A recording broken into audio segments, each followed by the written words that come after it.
Yeah. Yeah. Give me 2 months, I'll be there too. It's all good. Yes, indeed. I'll meet you at the airport. Yeah, all right. Had some lamb in hand. Oh,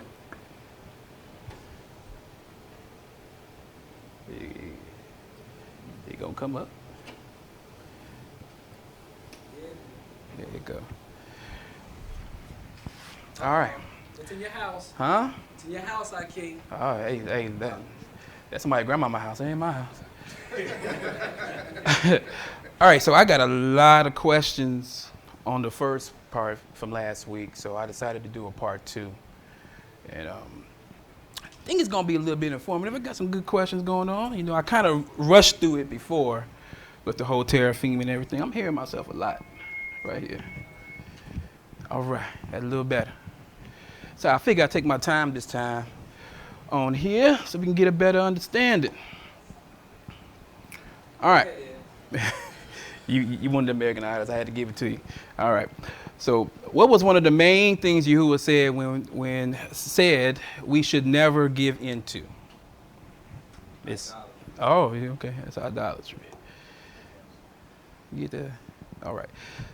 So just like with persuasive words, idolatry will not only cause chaos, but it will ultimately destroy you from the inside out. I think we kind of got a glimpse of that last week with all the warnings that we were doing. You get the curse out the way. Come on, engineer. I got you. You got it. You got it. All right, so let's just do a little quick review. Some of the examples here. So we have the household Elohims, known in the Hebrew as the teraphim. Miniature idols small enough for their owners to keep in their homes or to carry with them when they travel.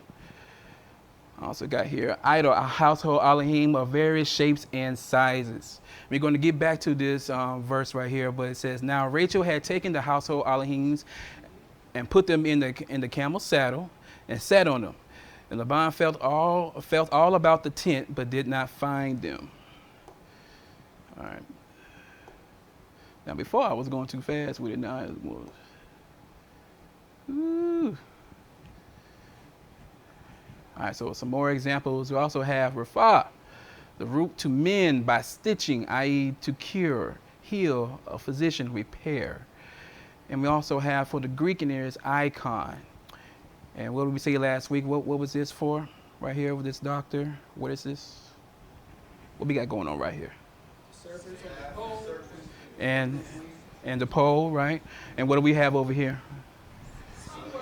Sun worship. All right. Those same things could be used today, right? Yeah. Okay. Hmm? Where right here? Oh, so I can do the little that right there. Oh, I got you. Okay.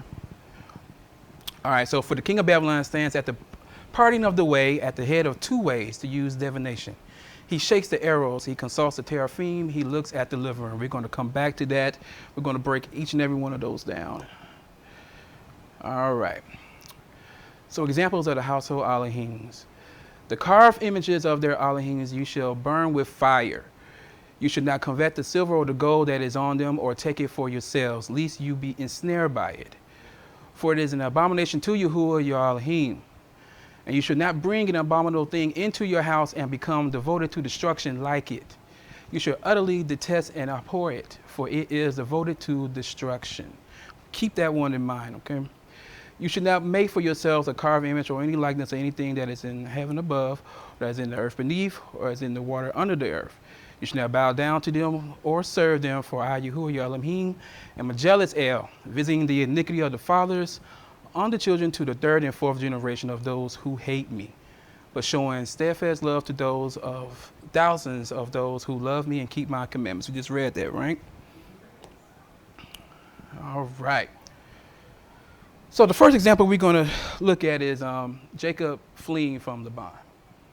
This was that verse where Rachel had took her father's teraphim. So we're going to get the whole full context of everything, okay?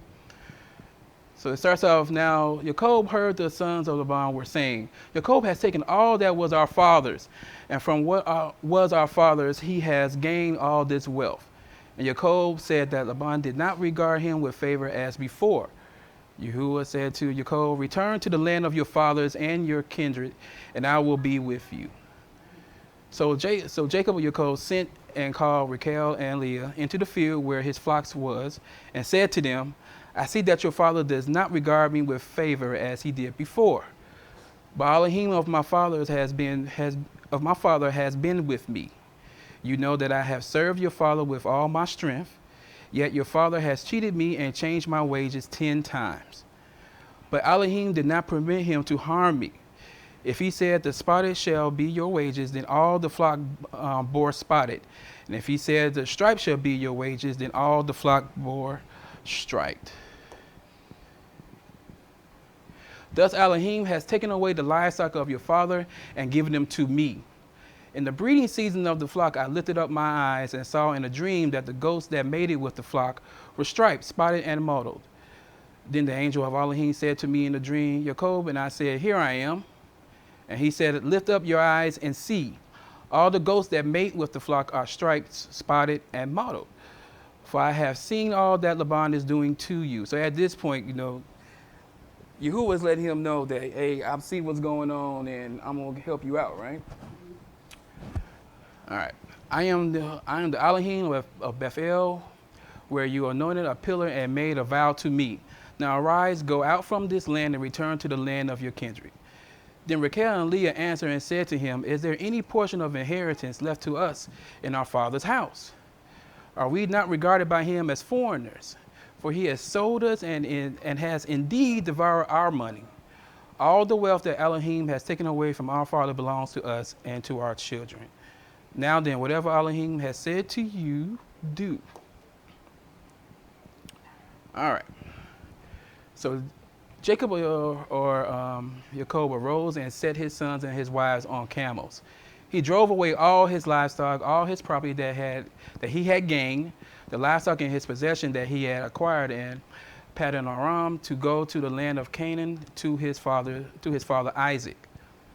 Laban had gone to shear his sheep, and Rachel stole her father's household Elohims. Here we go.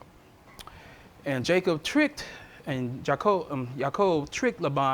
the Aramean, by not telling him that he intended to flee. He fled with all that he had and arose and crossed the Euphrates and set his face toward the hill country of Gilead. When it was told to Laban on the third day that Jacob had fled, he took his kinsmen with him and pursued him for 7 days and followed close after him into the hill country of Gilead. But Elohim came to Laban the Aramean in a dream by night and said to him, be careful not to say anything to Jacob, either good or bad. Come on. He said it's coming. Yeah, there you go. And Laban overtook Jacob, and now Jacob had pitched his tent in the hill country. And Laban with his kinsmen pitched tents in the hill country of Gilead. And Laban said to Jacob, what have you done, that you have tricked me and driven away my daughters like captives of the sword? Why did you flee secretly and trick me, and did not tell me, so that I might have sent you away with myrrh and songs, with tambourine and lyre?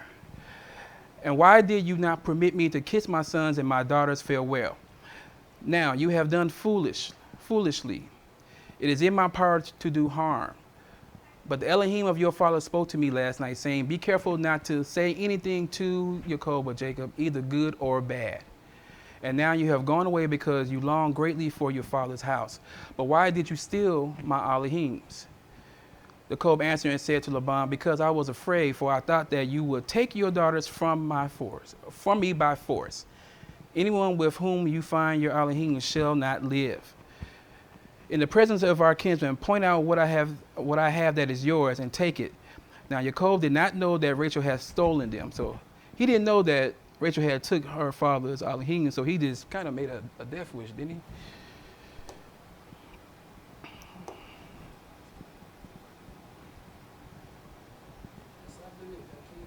he? I know, gotta have patience, huh? So Laban went into Jacob's tent and into Leah's tent and into the tent of 2 female servants, but he did not find them. And he went out of Leah's tent and entered Rachel's. Now Rachel had taken the household Elohims and put them in the camel's saddle and sat on them. And Laban felt all about the tent, but did not find them. And she said to her father, let not my sovereign be angry that I cannot rise before you, for the way of the women is upon me. What does that mean? Her menstrual cycle. Yeah, there you go. I was waiting for Gilbert to say so. You know, that's his favorite thing to say. So he searched but did not find the household Elohims. All right. So question, this is off topic a little bit. What did Laban mean when he said that Jacob and Yaakov tricked him?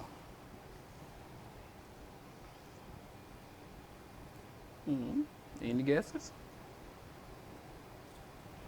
No problem, no problem. All right, so let's read this. Ancient Babylonian law in the Code of Hammurabi frequently speaks of stealing and goes into much greater detail on this subject than does the OT or the Old Testament. Stealing or being tricked in the Code of the Hammurabi, the death penalty is required for kidnapping children. In contrast to the penal law of ancient Babylonia in Israel, the death penalty was required only in cases of kidnapping. At most, only persons, not things, enjoyed legal protection. So we can see in this instance that when Laban was referring to being tricked, he was being deceived and having his family taken from him. Okay? Did you say again, patience? Okay, patience. A whole lot of patience. All right, I got another question. Did Rachel die as a result of taking the teraphim? He said that if anyone took him would die. And she eventually died, but it wasn't right away. I mean, after she gave birth to Benjamin. I don't know if those words actually had power, and like Yahuah, took those words, and that's what happened. But I don't know what to say. I shouldn't have said it. Yahuah did it. But I mean, it's just interesting that she died right after she gave birth to Benjamin. And he didn't say. So she didn't die as a result. Thank you, Gilbert. She didn't die as a result of taking the teraphim, but let me just put something else in here, okay? So we have this verse here. Anyone with whom you find your Elohim shall not live. In the presence of your kinsmen, point out what I have that is yours, and take it. Now, Yaakov did not know that Rachel had stolen them. I just wanted to say, sometimes when we do things that are wrong, that are deep and hidden, sometimes you need to speak up and say something about it, right? And she had a chance to say something about it, and she didn't, did she? All right.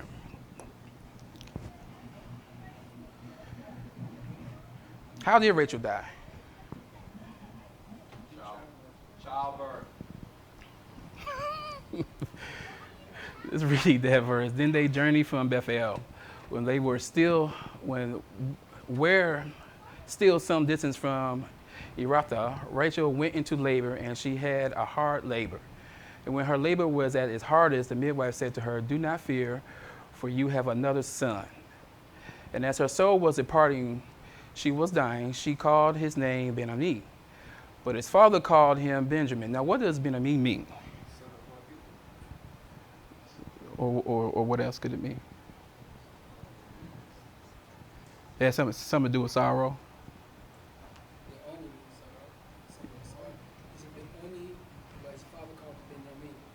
Say that again. All right, go ahead. Yeah, it says Ben-Oni, right, which is the son of being sorrowful or sorrow, but his father called him Benjamin, son of my right hand. All right. So Rachel did die, and she was buried on the way to Ephrathah, which is Bethlehem. And Yaakov set up a pillar over her tomb. It is the pillar of Rachel's tomb, which is there to this day. See our pictures in a couple of You see the? All right. So I just said that. Let's keep on going. All right. So another example that we got is Micah and the Levite. There was a man of the hill country of Ephraim whose name was Micah. And he said to his mother, the 1,100 pieces of silver that were taken from you, about which you uttered a curse, and also spoke it in my ears, behold, the silver is with me. I took it. And his mother said, blessed be the son by you, my son by Yahuah. And he restored the 1,100 pieces of silver to his mother. And his mother said, I dedicate the silver to Yahuah from my hand, from my son, to make a carved image and a metal image. Now, is something wrong with that right there? Yeah, a whole lot. What's wrong with that? You need a mic? Yeah. You need a mic. Obviously, you said you got something too? Okay. Huh?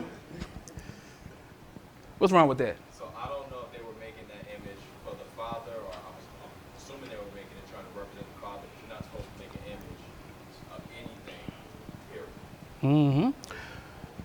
Now, yeah.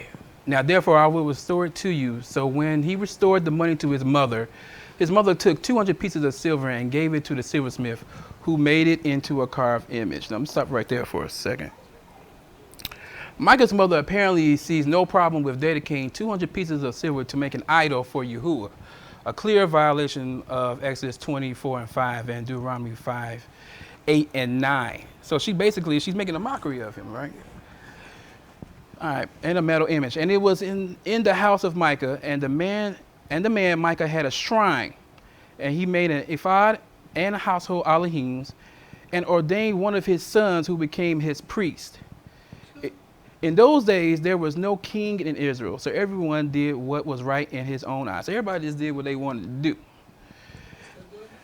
Yeah, still do it now. And when these went into Micah's house and took the carved image, the ephod, the household alahims, and the metal image, the priest said to them, what are you doing? So here we can see that Micah set up his own temple, made an ephod and a household alahim, in my opinion, mocking the Father. You have to remember, back in those days, there was no king, so everyone just did as they pleased. He will take the loss of which, as we're going to see a little later, for his alahims. This entire thing shows the level of spiritual ignorance and self-styled faith that ran rapid in that day.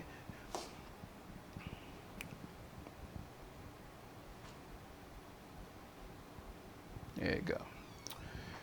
All right, so then 5 men who had gone to scout out the country of Laish. Oh, what happened? Mm-hmm.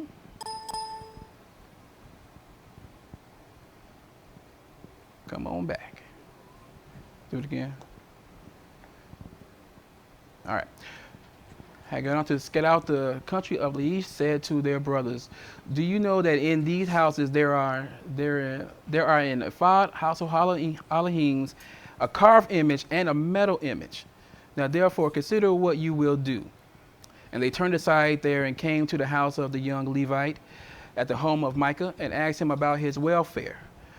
Now the 600 men of the Danites, armed with their weapons of war, stood by the entrance of the gate. And the 5 men who had gone to scout out the land went up and entered and took the carved image, the ephod, the household alahims, and the metal image, while the priest stood by the entrance of the gate with 600 men armed with weapons of war. And when these went into Micah's house and took the carved image, the ephod, and the household alahims, and the metal image, the priest said to them, what are you doing? And they said to him, keep quiet, put your hand on your mouth, and come with us, and be to us a father and a priest. Is it better for you to be the priest to a house of one man, or to the priest to a tribe and clan in Israel? And the priest, his heart was glad. He took the ephod and the household alahims and the carved image and went along with the people.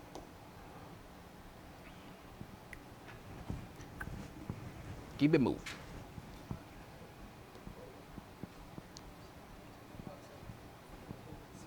Yeah.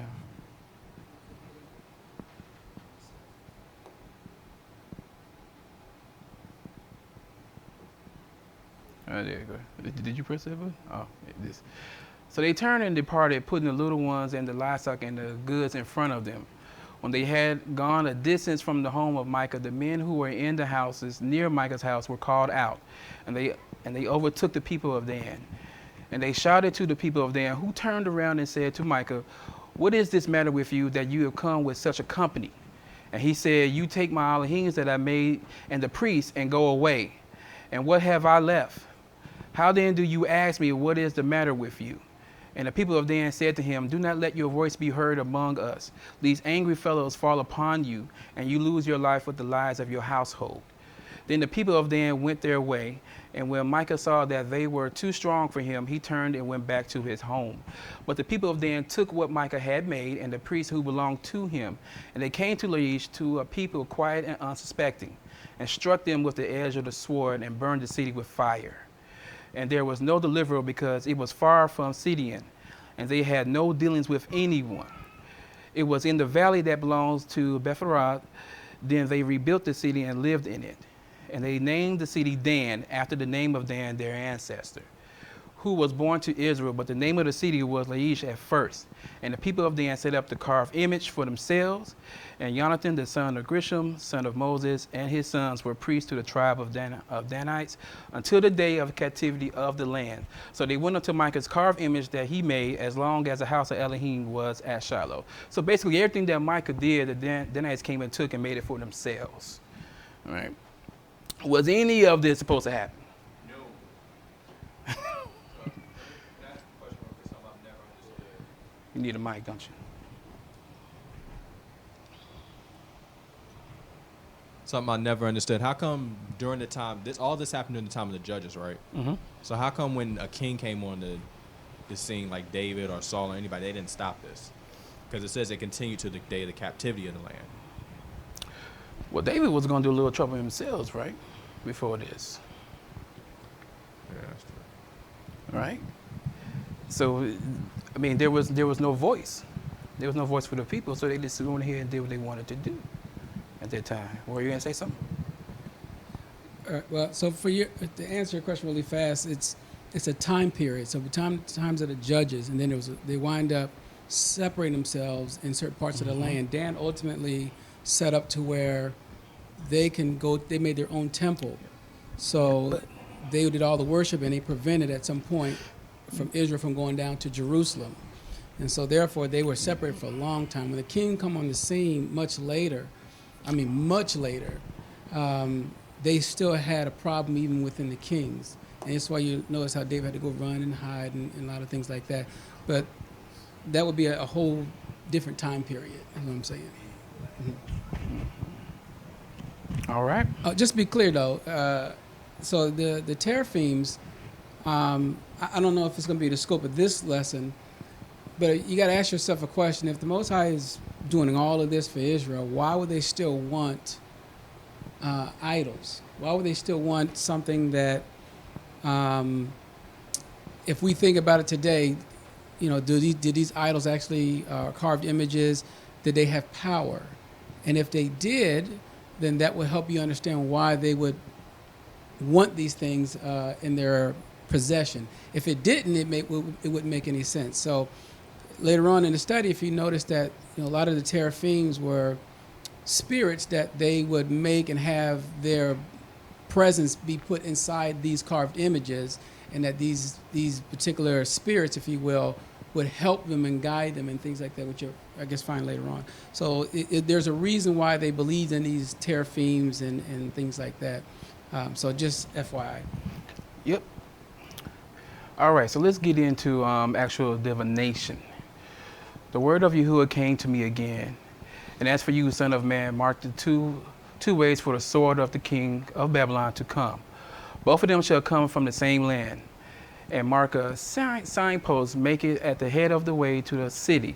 Mark a way for the sword to come to Rabbah of the Ammonites, and to Yehuda, and to Jerusalem, the fortified. For the king of Babylon stands at the parting of the way, at the head of the two ways to use divination. He shakes the arrows, he consults the teraphim, he looks at the liver. And to his right hand comes the divination for Jerusalem, to set battering rams, to open the mouth with murder, to lift up the voice with shouting, to set battering rams against the gates, to cast up mounds, to build siege towers. But to them it will seem like a false divination. They have sworn solemn oaths, but he brings their guilt to remembrance, that they may be taken. All right. So I told you to keep that verse in mind. So we're going to break down those different things that we have in there. I think. There we go. All right.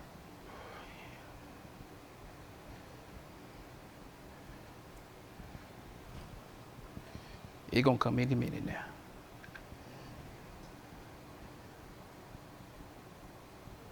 You just touched it? There you go.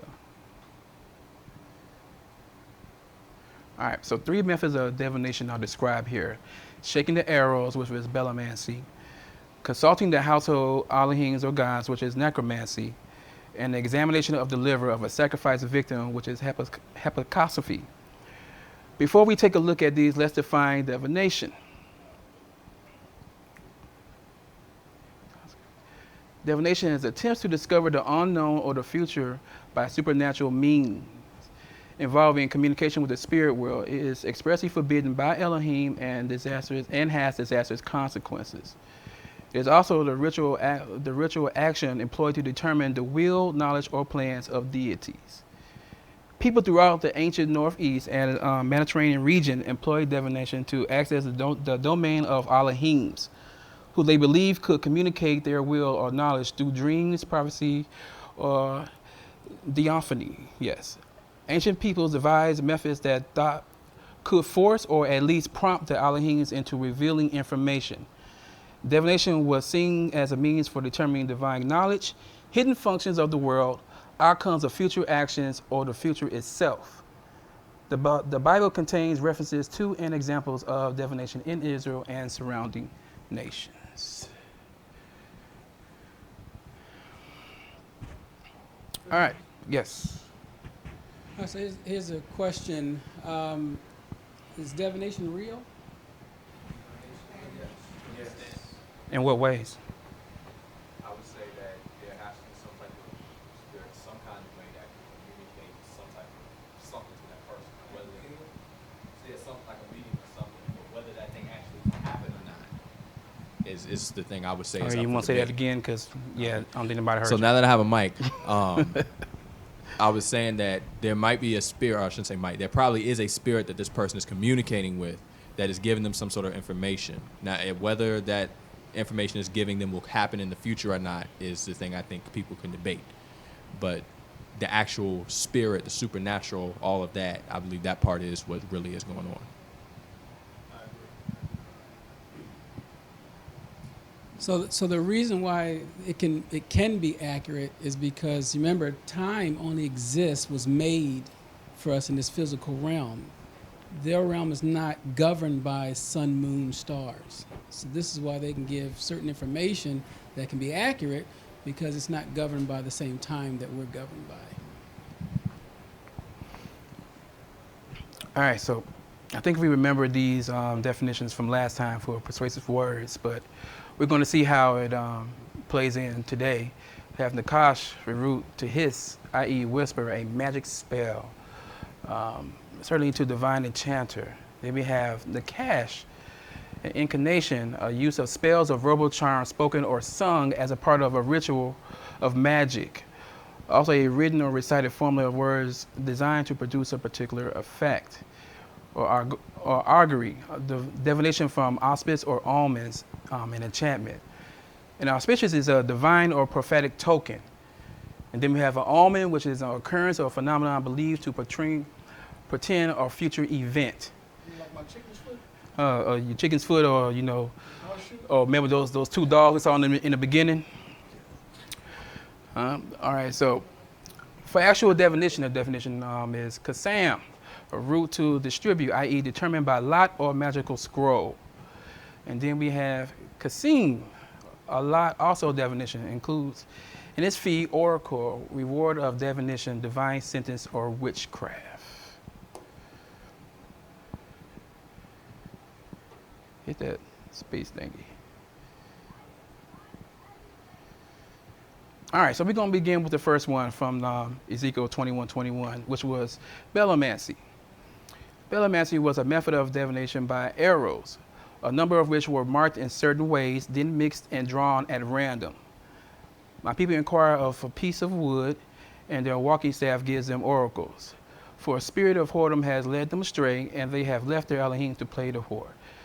My people ask counsel from the wood, which is literally the tree, and their staff, i.e. the arrow, that tells them their oracles. All right.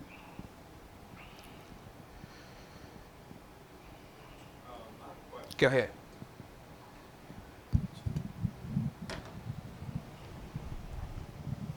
The custom of casting lots, would that fall anywhere under this? Well, no, I don't think that it would. Can you explain why not? All right, so casting lots works a little bit different. If you learn how they cast lots, it had nothing to do with some form of having some spiritual oracle, which are divination. And like, remember, for example, if you use axe and some other places to cast lots, it's wherever it fell. It had nothing to do with a spirit creating it to fall a certain way. So. That was actually to distribute things. It wasn't to try to figure out something, or you ask a question to Elohim. That wasn't what a casting lots was for. Right. Yeah, he needs a mic again. Yeah. I know it's being taught amongst some people that they use the casting of the lots if they had a debate matter. And, for example, one example they gave, well, who's going to teach the lesson today? And roll their hair. And so that's okay. Yeah, it has nothing to do with calling up another spirit. All right. Right there. Okay, so when what is his name? Jezebel's husband, when he died, Ahab. yeah, he was worshiping Baal. Could this be something that I'm trying to explain? Almost like the father kind of making fun at him, almost like Baal's no Elohim in a way. If you get what I'm saying. Nah, So in other words, this right here Headlight. is shooting arrows at random and having the spirit guide it, right? When Ahab was talking to the first prophet, he was like, the prophet was telling me, you're going to die if you go to battle. He was saying, no, I'm going to throw you in jail until I get back, and then I'm going to have you killed when I come back. Is this something that was used for divination, right? And the king went out to battle. The guy shot the arrow at random and killed him at random. What I'm saying is, could this be something that is... You want to explain why it's different? It's a different thing. You still have to understand that this was being used to call upon other Elohims. What he did was something that was at random. It wasn't quite the same thing. You want to add something to it? Yeah, I mean, so I don't want to get outside of the scope of the lesson here, Right. but just like when he went back for Nakash, right? The word there, Nakash, he was talking about enchanting, magic, and things like that. Go back. And then you happen to know that's the same Hebrew word for serpent in the garden. Same word as Nakash. So that you know that what he was doing was actually causing her to think the way he thinks, or put so much what they consider a spell onto her to cause her to then go against her Elohim. Things like this here is like you can put things on the arrow, write certain spells on the arrow, and then shoot that arrow and hoping that this particular spirit would actually guide this arrow and do the damage that it wants it to be caused. That's what this is about.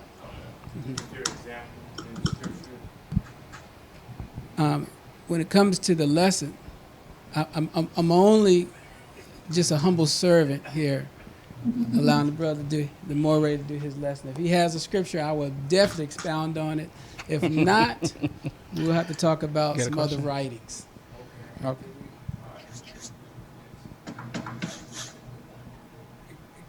You got Bellamancy, right? Yeah. You need a mic? There was You need some mic? no. No, you don't.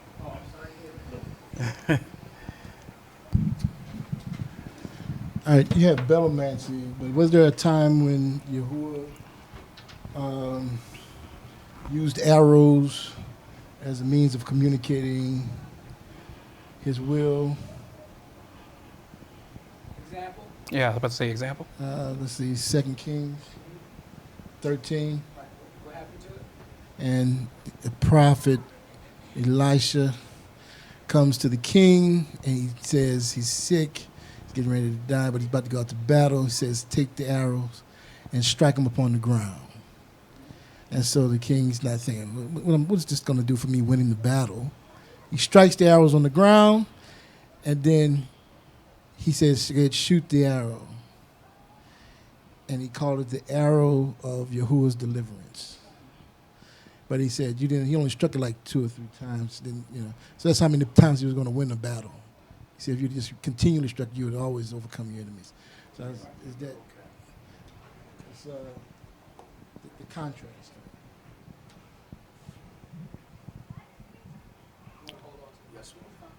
He was, yes, from.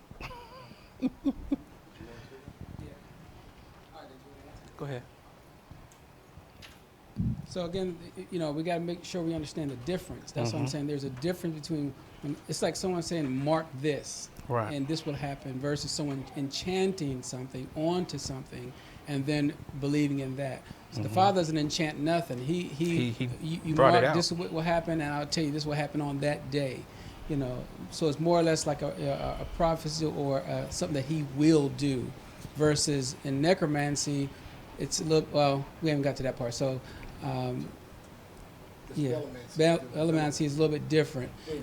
There's actually writing spells and doing things. This has nothing to do with the Father's ways, so to speak. They're trying to will their own way.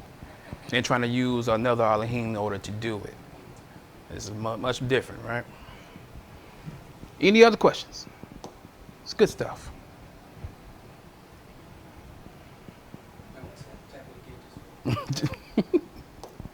It did it the other time, didn't it? It wants to move. All right, so we're going to get into necromancy. This is what you were talking about with a medium. All right, so conjuring the spirits of the dead to predict or influence future events. Note, this can also be considered someone being a medium as well.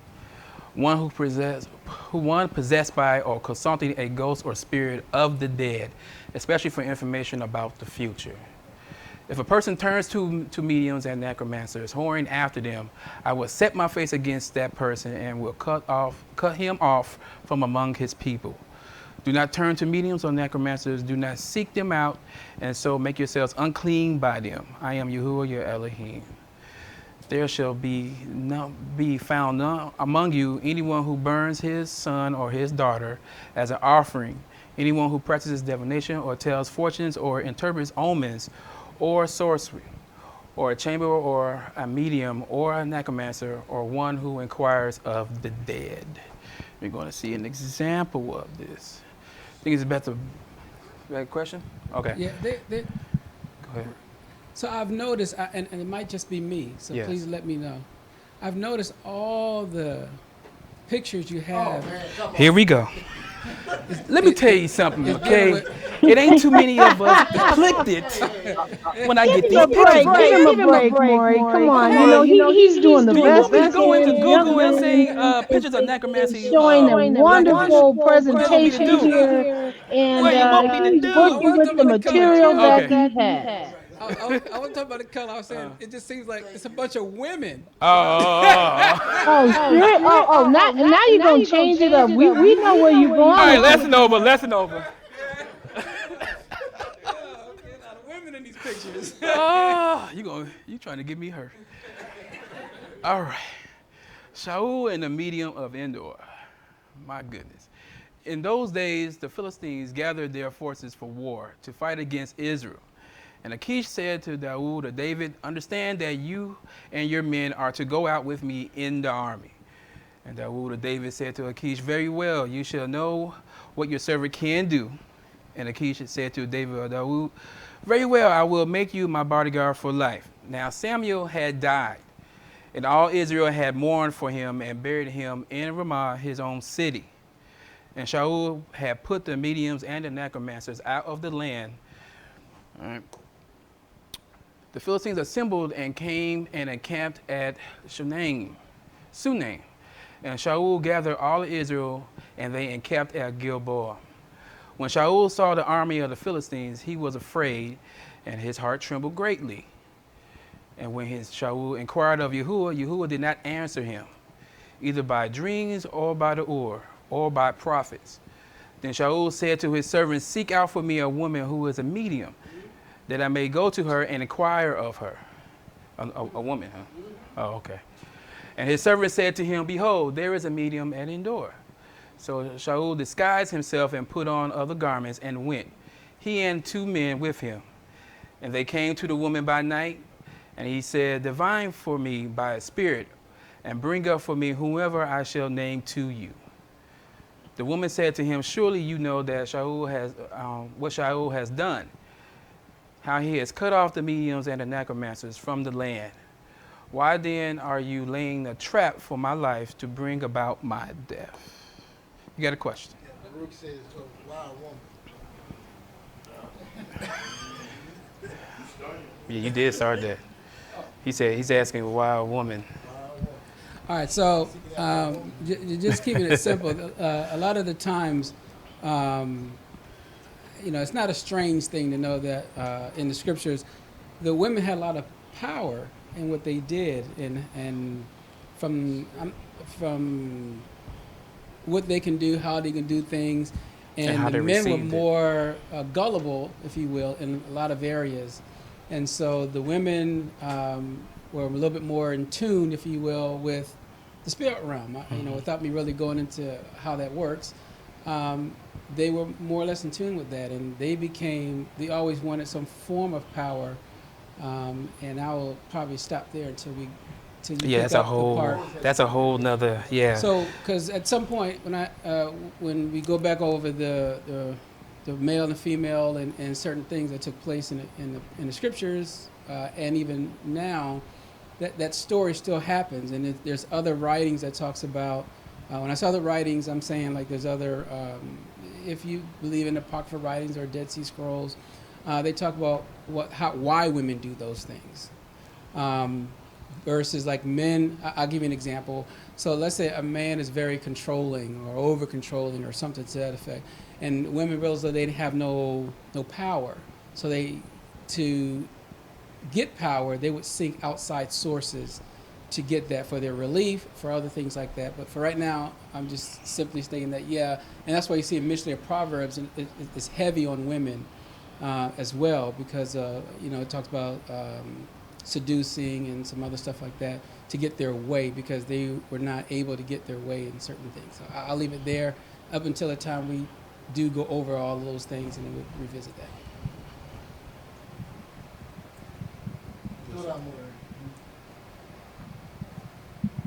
It says a medium of Endor. Where was Endor located? That's a good question. Was this this wasn't in Israel, or was this outside of Israel? So it was a Gentile female that he sought out. Right, he went outside the gates, yeah. Because it says that all the mediums were cut out of the land. So what land were they speaking of that they were cut out of? Because it couldn't have been in the Gentiles' land, right? You got people that hide in plain sight. Right? Yeah, I was just trying to figure out where she was from. Trying to find info. All right. Any other questions? I always have a question, and I don't know if We got you covered, sis. Hold on. It's on its way. I'm sorry. Hi, y'all. Shalom. I'm sorry. I always wondered how she was able to do that, seeing that Samuel was a prophet. He was righteous, and she was into divination. So how did she have that kind of power to call back a righteous man? If that makes sense. But that was always a question in my head. It was like, how could she do that? You know, like, why would he answer her summons, so to speak, and come back? Did you want to answer? I mean, you go ahead. I go piggyback on you. Okay. Lamb back. I Yeah. know y'all like pig and Lamb back on. I could lamb. Oh my goodness. no problem. Oh my goodness. I understand. All right. Man, he like All right. 4 for 4 now. So if you actually read that in the actual Hebrew, it's saying it's actually an Elohim that came up Yes. in that spirit, not so much, you know, him like that. So it's a little bit different in the translation in the King James. But yeah, all she did was conjure up using spirits, and that spirit came up and talked on, if you will, on behalf of him, and let him know what's going to happen to Saul's. Mm-hmm. This was something that he allowed to happen because he wanted Shaul to see what his end was going to be. All right. All right, so let's keep going. But Shaul swore to her by Yahuah, as Yahuah lives, no punishment shall come upon you for this thing. Then the woman said, whom shall I bring up for you? He said, bring up Samuel for me. When the woman saw Samuel, she cried out with a loud voice, and the woman said to Shaul, why have you deceived me? You are Shaul. The king said to her, do not be afraid. What do you see? And the woman said to Shaul, I see an Elohim coming up out of the earth. He said to her, what is his, Elohim come out of the earth. He said to her, what is his appearance? And she said, an old man is coming up, and he is wrapped in a robe. And Shaul knew that it was Samuel, and he bowed with his face to the ground and paid homage. Now, another point to make, when we talking about mediums, remember this is, well, we'll get to that part. I'm going ahead of myself. You get that out the way? Oh, okay, I did it. So Yahuah stopped communicating with Shaul because of Shaul's sin. Under threat of the Philistine invasion, Shaul now seeks divine counsel before a battle, which is crazy considering since Shaul rarely inquired of Elohim earlier, anything else he did. With no prophet or word from Elohim, Shaul violates the law and consults a medium.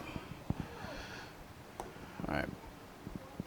Then Samuel said to Shaul, why have you disturbed me by bringing me up? And Shaul answered, I am in great distress, for the Philistines are warring against me, and Elohim has turned away from me and answers me no more, either by prophets or by dreams. Therefore I have summoned you to tell me what I shall do. And Samuel said, why then do you ask me, since Yahuah has turned from you and become your enemy? Yahuah has done to you as he spoke by me, for Yahuah has torn the kingdom out of your hand and given it into your neighbor David. Because you did not obey the voice of Yahuah and did not carry out his fierce wrath against Amalek, therefore Yahuah has done this thing to you this day. Moreover, Yahuah will give Israel also with you into the hand of the Philistines, and tomorrow you and your son shall be with me. Yahuah will give the army of Israel also into the hand of the Philistines.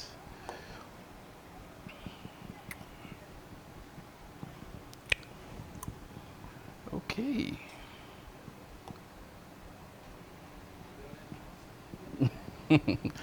What's important here? When a medium connects to the other side, they usually bring up a spirit in which communicates through the medium. Did that happen here? And we kind of already went through all that. So did that really happen here? Did she really just communicate with a spirit, or was it something else? Okay. Well, wasn't the Most High was speaking through her? Correct. Well, you want to answer that? Okay, so yeah, it wasn't the actual Most High doing right. it, but yeah, it was a messenger of the Most High Right. that did it on his behalf. Mm-hmm. Was speaking. Okay. I got a question. So when you say that these types of mediums or whatever, now we know that we're not to mess around with that because of the danger that it possesses and everything, because we're dealing with the spiritual realm. We're dealing with things that we're really not supposed to mess around with. So when they are dealing with the dead, and the Most High said, leave all that alone.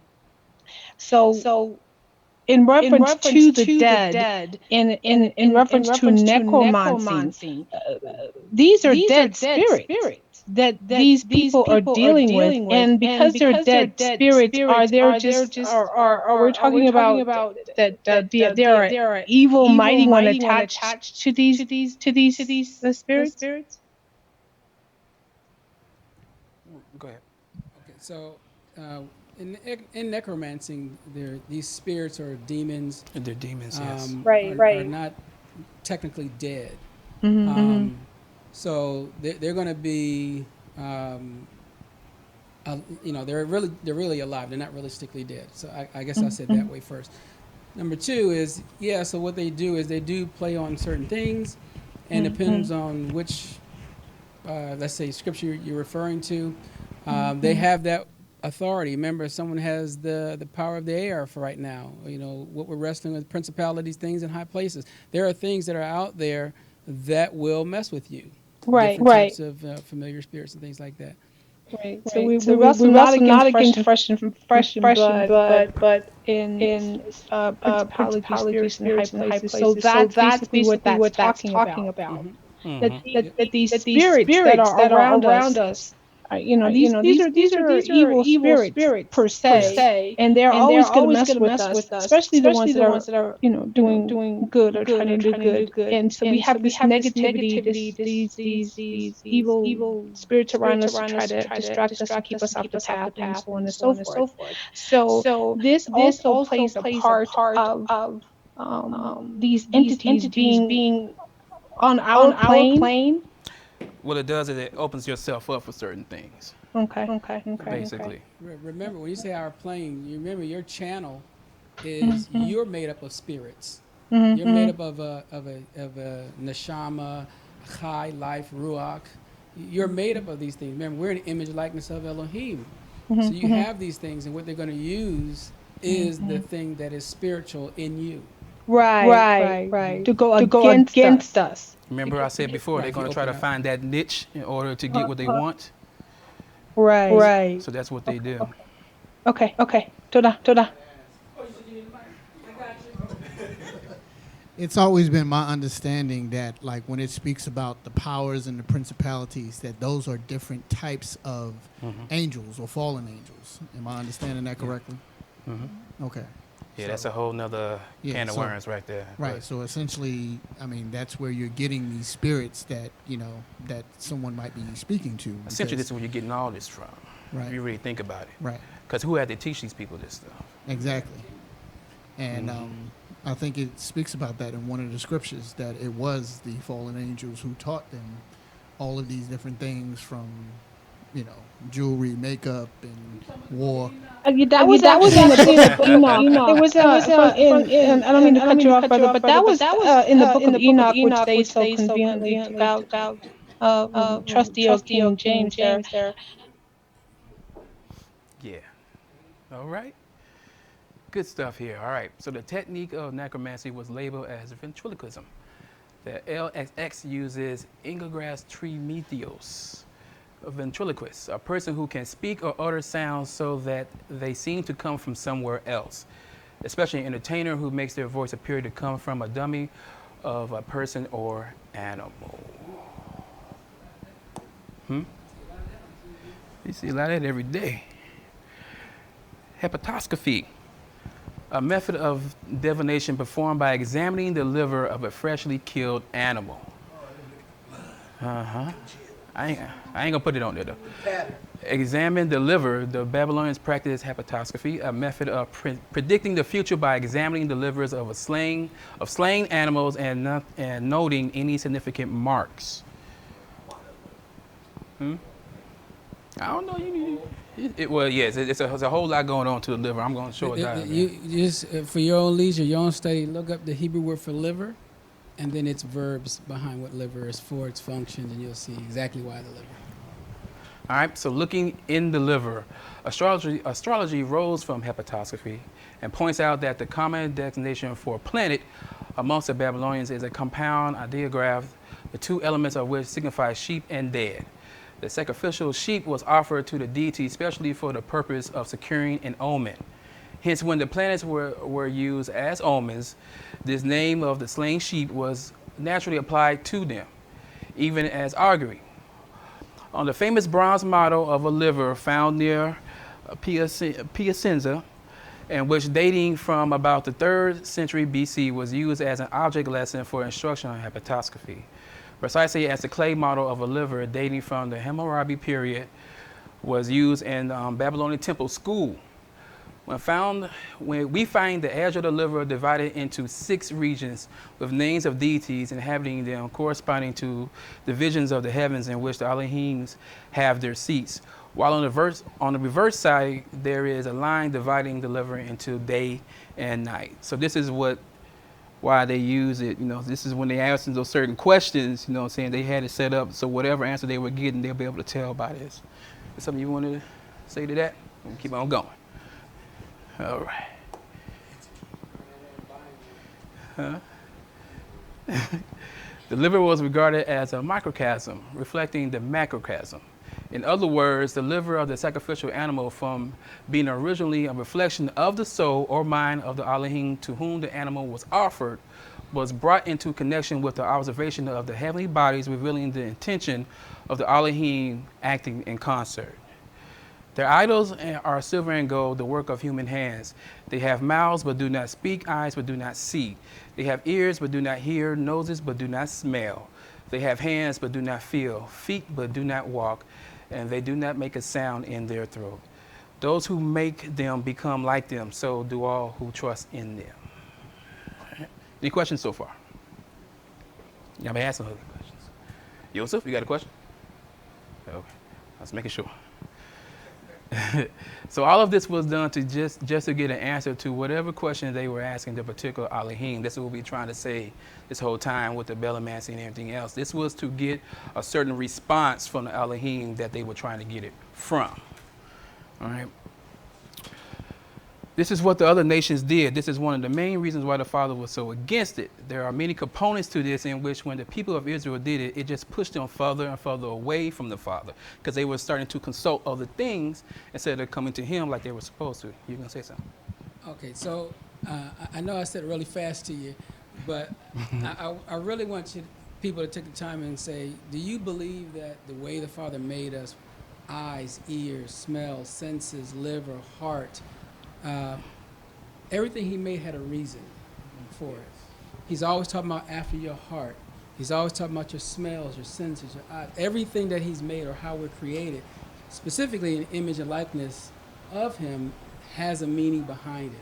Why certain things that He want to have sacrificed to Him, like on an animal, certain things that the priest had, all of that has meaning. So that's why I say it's really a deep study to learn the anatomy of animals, let alone the anatomy of human, and see why He put it in a certain way and why things are. Questions? All right, so last part. Someone asked a question, can toys be considered a form of an idol? Well, what's the definition of an idol again? The worship or adoration of any or anything other than Yahuah Elohim. Idolatry includes the worship of other Elohims, such as those of the nations surrounding Israel, images of idols, and the creation itself. All right. So what would be a modern day example of this relating to children? Outside of the dolls you were sharing? Outside of the dolls. Okay, I'll wait. Or you can use example as the dolls. What about the dolls? So you ever look up stuff about Cabbage Patch dolls? And there's a lot of stuff that they've done, action figures, now making movies, Marvel movies, and there's a lot of stuff that's in it that is really wanting you to have these things in your home, on your shirts, T-shirts, and all this other stuff. That, that's one angle of it. Other things, even like as far as the actual show, Idols or American Idols, things like that. These are all things that let you know how they want you to start worshiping people, things, objects, everything to get you out of, serving the Most High. I like it when you're on the same wavelength. What about Chucky? There was a time years ago when Cabbage Patch dolls first came out. I mean, people were beating each other up in the stores trying to get them off the shelf, for their kids for Christmas. I mean, there were wars going on in the aisles over those Cabbage Patch dolls. Yeah, they were doing the same thing for the Elmo doll too. Yeah. And also, from what I understand, like a few years back, And I think it might still be going on. I'm not too sure. And I can't remember the exact name of this doll, but it looks very demonic. And they said that they were giving these to like little kids, and it was like causing them to want to commit suicide. The Furby? And it wasn't Furby. Was like one of them. The Momo. Oh, yeah, the Momo doll. Oh, type yeah. doll Well, or that was evil. Right. And that was evil. This doll, after they would give it to their kids, the Yeah. children would start having thoughts of suicide. And, Yeah, you know, yeah. so on. That was So, recent. That yeah, was very. that- All right, so let's give an example of this. All right. So little Johnny absolutely loves Batman. Who don't love Batman, right? Okay, something's wrong with you. Johnny loves Batman so much that he has a lot of Batman toys. He has to have a Batman costume. It's a must. And little Johnny can't sleep without the Batman pajamas, right? So that's what Maury was saying. You know, they make this stuff to basically take your child out away from under the father's foot, right? Yeah. So what's missing in all this? Do you as a parent take the time to introduce scripture to Johnny? Do you all read the Bible at home? If you're in the truth, or even if you're not in the truth, do you let Johnny wear his Batman attire or whatever is appropriate, whether at church or at assembly? The point is that if these things take up your child's everyday life with no mention of the Father, then you have to consider that idolatry. What time have you set aside for the Father? What praise and worship does your child give the Father? These things at an early age have to be taught. Just like Moses said, you have to teach the children from generation to generation. All right? I said that. All right. Any questions pertaining to the lesson? Come on, Joseph, you had the most questions today. All right, so You want some mic? Yeah, you did. Since you come back. Torah. All right, so about the modern day toys, you know, Yeah, we had this discussion before, right? yeah, we did. You know, we just didn't expound. Uh-huh. So, from what I'm seeing here, the toys can be a form of idolatry if worship of the Father isn't introduced at all. Not so much as that is the fact that what is outside of that, you know what I'm saying? Not just at all, but if that's your whole child's life, Right. you know, if they eat, sleep, and drink that, then yeah, Cosplay, all that stuff. Yeah. Okay. then that will be the issue. Gotcha. Yeah. I remember there was the. Hmm. You guys remember the Build-A-Bear workshop, the Build-A-Bears that the little kids were going crazy over the Build-A-Bears? Mm-hmm. I think that was another very important aspect of children and their toys. Yeah, because now you're building your own idol. Well, there you go. You know, the children would go in and they would pick out and they would choose and they would build. And this would be these children's world. Okay. I think a lot of it is, hey, the parents. Hey, you know, and teach the children. If you don't teach the children, this is all they have. And these Build-A-Bears, these were the children's idols. Because that's all they knew. Yes, ma'am. Yes. You were asking about avatars? Uh-huh. He needs a mic. Yeah. Say it again. I said, well, what about our avatar? You know, we get on our video game, we put on our avatar. Tell me about your Bitmojis. My player, whoever I want, and I pretend that I am the guy in Mortal Kombat pulling out your chest. Well, no, because isn't that's that already set. A better thing will probably be like The Sims. Remember The Sims? Where you got to sit up there, you take hours to try to make this person into the image that you want to make them in. That would be a better representation. Or you could say a Bitmoji, because now you have the ability to customize that Bitmoji to the way you like it. You know, just like Maury Midaz Bitmoji, he got in there, look just like him. That, you know, that right there. Oh my goodness. Individuals who are on those video games, like pretty much 24 hours a day. You know, World of Warcrafts and stuff like that, where lost all reception of reality. And like you said with the cosplays, they go to these conventions their and whole life's existence is pretty much online. Got the makeup on, they walking around looking like a bug. Yeah. So I could see how that right there, right off the rip, even if I was outside of this culture, how something's wrong with that in itself. But yeah, you can, but I find it very weird. Do you take it off when you go home? It's a question. I find it very weird. So, some of y'all know me. I'm into the games and stuff like that. But here we go. Oh no, wait, hold on. Y'all don't see the extreme. I don't know if some of y'all have not necessarily seen the extreme side of things to the degree that I don't. To the extreme that I've seen it. So, things like you'll say something and you're just, oh man, I can't believe this. They're doing this, and somebody just start cussing you out. And the way they're defending this thing, it's almost as though their mother made it, and this is their life child. And it's like, bro, it's just a game. It's okay. Just relax. But they don't see it that way. Sometimes you go to these conventions. Most of y'all don't know the behind the like what happens behind the scenes at a lot of these conventions. What happens? It's madness. In hotels and things. I'm not gonna go into too much detail, but it's a lot of stuff that a lot of people just on the outside. Let's say they were looking at this and say they're doing too much. People can have fun and things like that.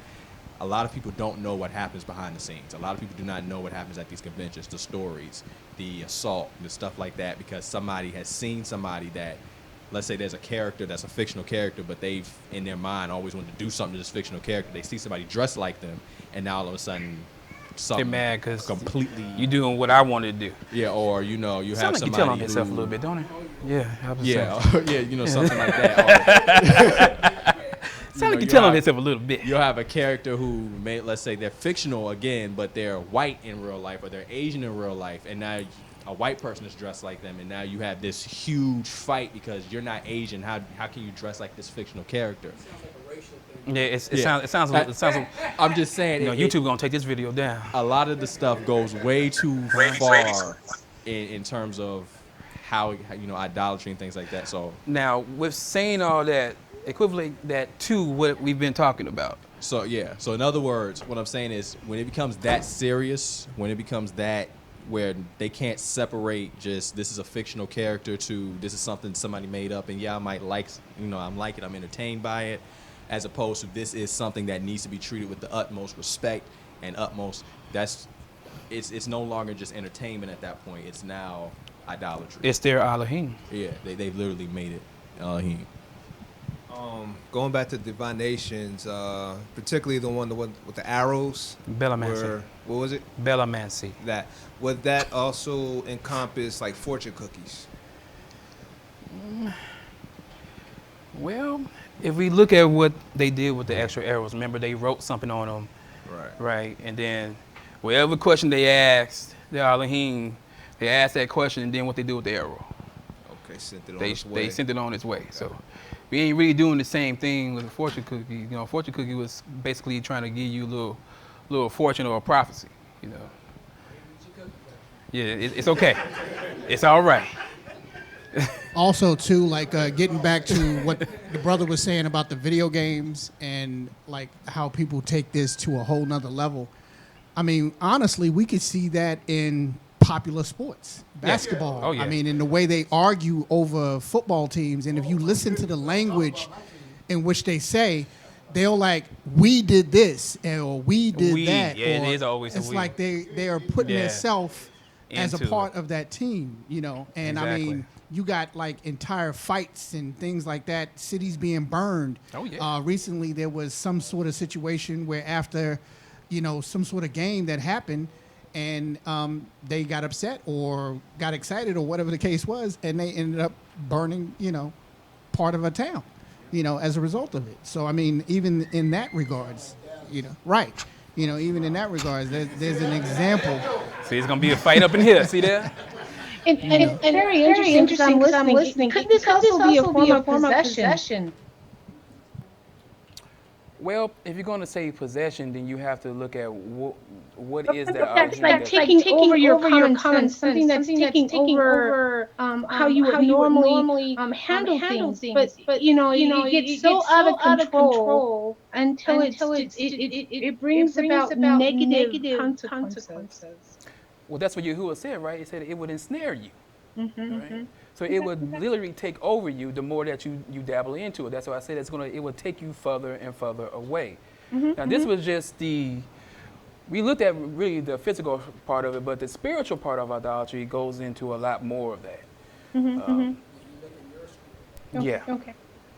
You're basically taking everything that the Father is giving you and you put it on somebody else or something else to your liking or the image that you want to make it of. I have a question even about the fortune cookies. Isn't that more like astrology because people take that and basically believe their life is shaped around whatever that fortune or the astrology says that's going to happen to them? Oh yeah, like yeah. This is me right here because I'm a Cancer. Yeah. That's a little different than the horoscopes and stuff. Yeah, correct. And that's a little different than. It's still a form of divination, but it's a different one. Okay. Hold on. Actually, the hepatoscopy kind of falls into line with astrology. That's what the liver was really used for. That's why they separated it on the back from night to day.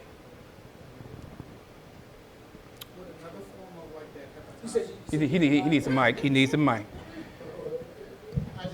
We're gonna need some body mics around here. Another form of that be like similar to how like the Haitians and certain cultures and so on will like take chicken bones and throw them in the dirt, and then from that they see, these visions and so on. Is that like another form of? You would call that a form of the household Elohims. The little things that they were able to take with them. So Right. yes, they were able. Those what they were used or to store the demons or whatever they had in them. Right. So yes, it would be about the same way with those. Okay. Like I said, where does people get this stuff from? Right. Toda. Anything else? All right. If our hearts and minds are clear, we can stand and close. And lights again. You can lead us on out of here.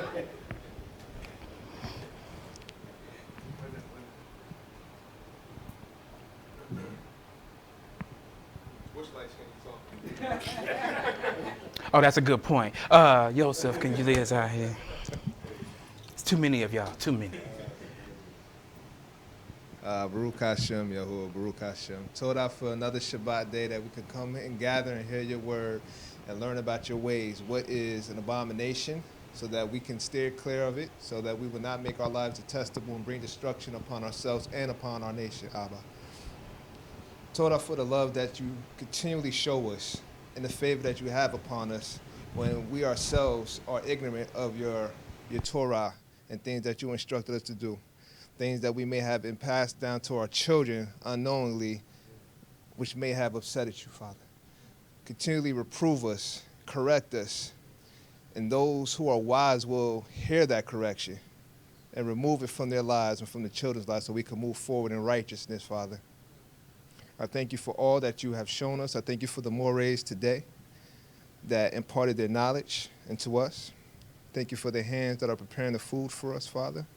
Todah for the newcomers here who have traveled from wherever distance they've come from. And thank you for those who are watching online right now. I pray that all health issues and matters are taken care of, Abba, that you touch and lay your hand upon them right now, Father, and heal any illness that they're suffering from. Thank you for all that you do. Thank you for your Mashiach who've come down to shed his life so that we may gain ours back, Abba. Todah for everything. Amen.